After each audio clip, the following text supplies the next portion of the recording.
Hello tout le monde, si vous avez suivi le vlog d'hier, vous allez voir que là je suis déjà rentré au studio. J'ai fait un petit aller-retour hier pour poser le matériel et là je suis en train de speed pour envoyer le dérush pour envoyer tout un montage à Boursorama. Et donc je suis en train de faire le petit Reels. Pour l'instant, ça donne ça. Aujourd'hui, direction le siège de la plus grande banque en ligne française, et cette fois, ce n'est pas pour vous parler de marché, c'est pour vous annoncer quelque chose d'exceptionnel. Et il faut absolument que je le rende. J'avais dit que pour validation, ce serait 11h, il est 11h04 et j'ai pas encore fini. Et puis en plus, je suis en train de faire un vlog accessoirement. Donc voilà. Bon, allez, je trace et je vous montre le résultat juste après. Bon, c'est bon, la vidéo est finie. La vidéo est exportée, elle est déjà sur frame.io. On n'a plus qu'à enchaîner maintenant, vu que là, je suis déjà au studio. Je vais préparer le studio parce que j'ai un client qui arrive dans quelques minutes. Donc, on fait ça, enchaîne. Le studio qui est juste ici. Et donc, je vais préparer un petit peu. Là, c'est pour un client qui a des montres. Donc, lui, en fait, il crée des bracelets de montres. Et c'est ça qui est intéressant. C'est qu'en fait, il va prendre le bracelet, du coup, d'une montre comme ça. Et il va le remplacer pour pouvoir avoir une Apple Watch juste en dessous, ici, au niveau du carré, là. Une Apple Watch ou n'importe quel type de montre connectée. Et donc, c'est hyper stylé.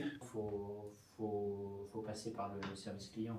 Ouais, c'est ça. Mais oui, mais moi, je peux plus les joindre parce que le service client lié à mon compte est bloqué aussi.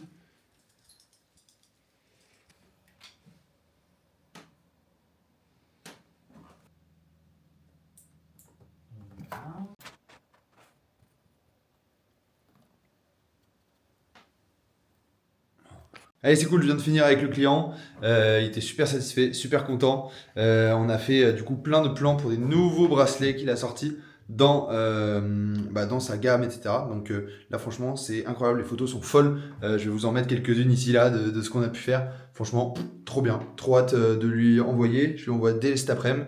Et là, j'ai quelques soucis à gérer avec des vidéos qui n'ont pas été envoyées à l'heure, etc. Donc il manque quelques trucs. Je vais me caler là-dessus. Je vais bosser là-bas sur mon bureau et gérer tout ça. Allez, je te dis à tout à l'heure. Les amis, là, je clôture plein de sujets. On est vendredi, on est le 31 et je suis en train de clôturer un petit peu les derniers trucs qui restent. En ce moment, je suis sur différents sujets. Là, je viens de rendre, donc on a fait un séminaire à Toulouse où j'ai envoyé un vidéaste qui est allé. Donc là, je suis en train de rendre les dernières photos qu'il y a pu y avoir. Ensuite, je viens de finir de monter et de valider avec le client le tweet, Reels pour Boursorama et faire en sorte que ce soit le plus quali possible. Donc j'ai fait une petite modif là qui a été demandée et puis sinon j'ai eu un appel de Paul, donc Paul de Sherwood que je vous présenterai lors de la prochaine émission parce que lors d'un vlog prochain parce qu'en fait on va faire un tournage énorme qui est la Paris Investor Week. Et c'est un projet qui est absolument fou et qui va être le 14 novembre à Paris au Palais Brognard. Et je suis hyper heureux d'être la personne qui va littéralement gérer tous les vidéastes qui seront sur place à ce moment-là. Donc ça va être fou. Énormément de travail la semaine prochaine sur ce sujet-là. Je vais vous montrer aussi avec le logiciel que j'ai mis en place comment je vais m'organiser pour tout ça. Donc, ce que je vais avoir à faire la semaine prochaine comme modification et comme petit truc pour tout préparer, c'est d'aller dans Paris Investor Week et d'aller préparer tout ça. Donc la Paris Investor Week, c'est ça. Et ici, j'ai montage Reels Boursorama qui est fait. Tac. À faire. Donc là, je peux mettre terminé. Non, je vais mettre en cours parce qu'il y a peut-être des modifs encore, on ne sait jamais. Et donc là, j'ai toutes les tâches qu'il va y avoir à faire. Ici, les notes du projet. Donc là, moi, il va falloir que je remplisse plein de trucs parce que j'ai plein de notes à avoir. Les ressources du projet. Là, par exemple, j'ai tourné un petit loom pour les monteurs vidéo. Ici, quand les monteurs vidéo vont avoir besoin de savoir comment faire une rediffusion, comment faire un Reels, etc., quel process ils doivent suivre, eh bien j'ai tout marqué ici et donc du coup dans les ressources du projet, ils auront directement le petit playbook pour savoir tout ça. Et enfin, il y aura les productions du client, la production client. Ça, c'est le contenu auquel le client aura accès. Et ça permettra à toutes les personnes qui ont organisé le projet de savoir exactement à l'heure qu'ils veulent où est-ce qu'on en est et comment ça fonctionne. Donc voilà, ça c'est vraiment game changer pour mon entreprise, ce logiciel. Ça va être vraiment fou d'avoir tout ça sous les yeux. Et en fait, je me dis, mais Enfin, c'est une phrase bateau, mais c'est avec ça, tu peux pas perdre. Ça me fait penser à cette phrase-là, parce que c'est vrai. En vrai, là, quand j'ai ça, je vois pas comment je vais pouvoir me chier sur des trucs. Je vais rien oublier, en fait. Et voilà, et je vous montre un dernier truc qui m'a fait trop plaisir, c'est que je communique un petit peu, là, du coup, vous l'avez vu dans le vlog d'hier, avec Anthony Bourbon. On est sur un sujet. J'ai le petit retour d'Anthony, là, qui me dit « Merci beaucoup pour ton sérieux, impatient d'en faire d'autres ensemble ». Donc voilà, ça c'est le genre de truc, ça fait trop plaisir, c'est tellement cool et je suis tellement reconnaissant, tellement fier de travailler pour une entreprise comme la sienne. Parce que franchement ça c'est des trucs, c'est trop cool, je suis trop content. Fin de la journée, aujourd'hui on était du coup le vendredi 31 octobre, j'ai pu rattraper pas mal de retard que j'avais, donc c'est pour ça que je suis pas mal resté sur l'ordi aujourd'hui. C'est vrai que ça fait un bon 10 heures devant l'ordi là, ça pique un peu.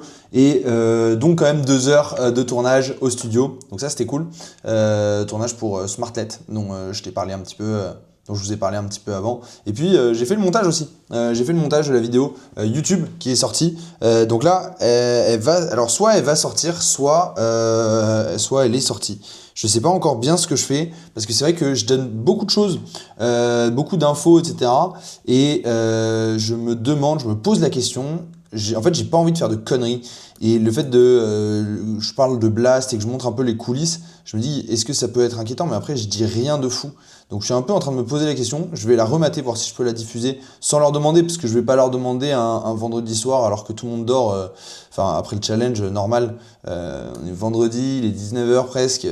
C'est pas ouf. Donc, je pense que je vais prendre le risque. Et puis, dans tous les cas, je leur montrerai, mais je dis rien de fou quoi. Le truc le plus poussé que je fais, c'est montrer les éléments qu'il y a dans le décor, et ils étaient visibles par tout le monde. Donc j'espère que je fais pas de conneries, mais je vais je pense la poster. Bon allez, on se retrouve avec cette bonne écharpe de con. Je vais dîner avec un pote et discuter business, tout ce qui se passe, tout ce qui s'est passé cette semaine. Il y a plein de trucs que j'ai envie de voir et lesquels j'ai envie de discuter, donc ça va être vraiment cool. J'y vais en moto, donc c'est parti, je vais chercher la moto. C'est pour ça que j'ai cette écharpe là, parce que sinon j'ai une grosse semaine la semaine prochaine, pas envie de crever la semaine pro. Donc c'est parti, petit tour en moto avec ma vieille moto de 1986, je vais te la montrer, ça va être top.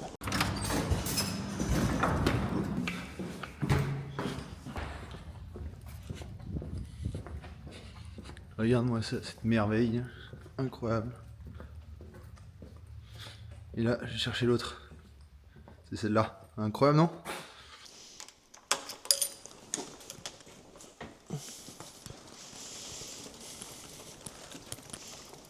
Ok, bon.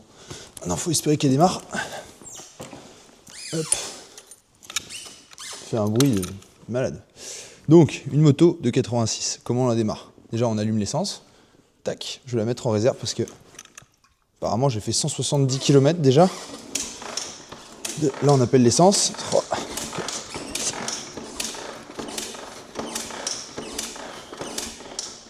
Donc en gros c'est 10 coups de kick dans le vide. En gros, tac. Et après il faut chercher le point le plus dur possible. Voilà, là c'est bon. Et si tout va bien, je vais mettre le starter. Elle va démarrer du premier coup. Et non, merde. Et ça généralement quand ça commence comme ça, c'est jamais bon. Ah, il est presque. Peut-être pas besoin du starter. Et voilà, sans starter. Ah.